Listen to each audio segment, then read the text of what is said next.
What effect, if any, do you think the release of your new book will have on NES game prices? Well, it depends how many people pre-order it. I mean, there's only about a couple thousand pre-orders at this point, maybe 2,200 pre-orders. So I think what's going to be interesting is going to be those sort of middling titles, like the stuff that we usually discover during the marathons, like the Eliminator Boat Duel games and Archon, and games that are pretty fun. They're not exactly rare. They're borderline uncommon games that are really fun. They don't cost a lot. It's like the hidden gem sort of dilemma, where, oh, that's not a hidden gem dilemma. It's like those games that are like 3.5 to 4.5 stars that you don't know about, that hopefully you discover and say, I want to play this game. Or even those weird 2-star games or 2.5 star, or a game like Metal Mech that's not the greatest game, but at least it has an original premise to it. That I want to go in and play it in a mech and be able to get out of the mech and run around and shoot. There's no other game in the system that's really like that.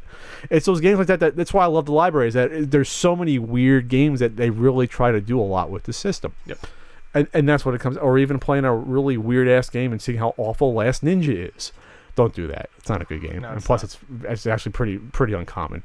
I don't think it's gonna, I mean, I don't think there's a special exception here with the book. I don't think this is necessarily going to have any real effect, because these are games that have now been out forever. And even back in it's funny that you mentioned Metal Mech, because even back in the late 90s on good old TSR's NES pit, you know, people would talk about how Metal Mech was that's literally one I remember. People were like, hey, this is actually, you know, kind of an interesting game. Not great, yeah, but, you know, it's pretty interesting. Reviews of Nintendo games aren't a new thing. This book is not introducing something new. People and YouTube has broken, you know, the info on all sorts of undiscovered gems already. So while this may in fact turn on a number of people to games they haven't played yet, and I'm sure Pat hopes that it does. I hope that it does too. It's not going to have an effect on game prices, because this information has been not under one roof, not from a certain group of people, but it's all been out on the internet for forever and ever. I mean, if you wanted to, you know, learn about, I mean, Fire and Ice, I mean, people will talk about that. It's not the first time you're going to hear about it. So Ian's basically said, there's no reason for the book to exist. No, I didn't say there's no reason for the book to exist. I'm just saying that, I mean, this is... But I think the difference is, for a case like Fire and Ice or Metal Mech, you're almost going to have to either stumble upon it by accident or know about it a little bit to search for it. For a book that you're flipping through page by page, you're going to then go through the entire library, bit by bit, and see these games that you might have ever even heard of before. I'd be like, sure. Oh, I never heard of... I heard of Godzilla 2. I didn't realize it was some sort of weird strategy game.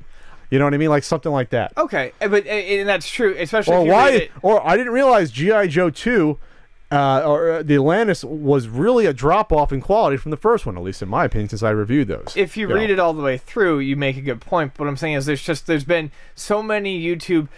Here's top 10 hidden gems, or top 10 worst games, or top 10 weirdest sequels, that so much of that is just already out there that this isn't like...